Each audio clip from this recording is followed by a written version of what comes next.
Assalamualaikum warahmatullahi wabarakatuh. Baiklah, saya Afitri Rusyani, NIM F1F11901. Baiklah, saya akan mencoba menjawab pertanyaan soal nomor 1, yang dimana pertanyaannya, dalam menyusun tinjauan pustaka ada 5 langkah sistematis yang perlu kita lakukan, dan jelaskan tiap langkah tersebut dan masalah yang sering terjadi dan cara mengatasinya. Baiklah, di sini saya akan mencoba menjawab. Langkahnya itu yaitu membuat outline, di mana langkah pertama yang harus kita lakukan, kita nih secara para penulis atau karya tulis yang akan kita buat dalam membuat outline ini terlebih dahulu. Nah, outline ini bisa dibuat dengan cara mencari intisari yang ada dalam fokus masalah yang akan kita bahas, dan intisari tersebut berisi kayak gambaran umum atau hal-hal umum dan pendapat umum mengenai masalah-masalah yang bersangkutan. Baiklah, langkah yang kedua yaitu mencari literatur, di mana langkah kedua ini yang harus kita tempuh yaitu soal peneliti atau penulis mencari literatur. Nama saja studi literatur atau tinjauan pustaka, maka sudah pasti kita harus mencari literatur dari perpustakaan atau pustaka yang ditulis dalam bagian studi pustaka.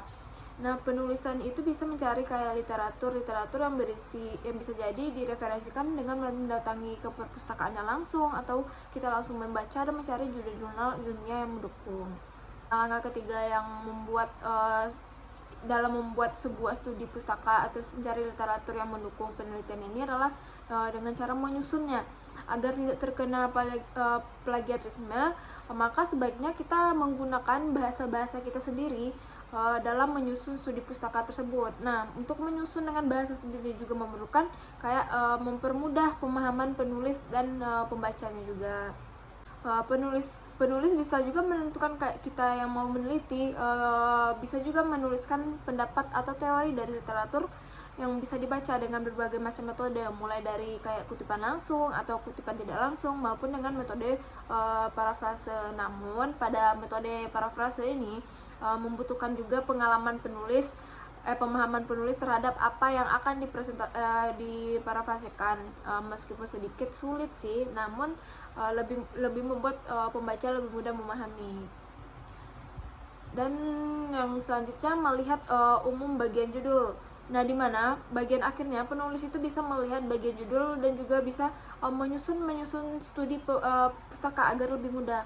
Nah, bisa juga dibilang studi pustaka definisi menurut teori dari bagian judul yang bersifat umum. Nah, misalnya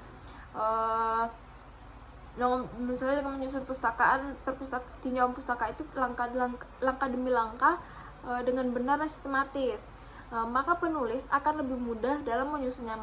Dan meskipun bagian tersebut merupakan bagian yang cukup penting dalam sebuah karya tulis, atau penulis bisa mengerjakan dengan mudah.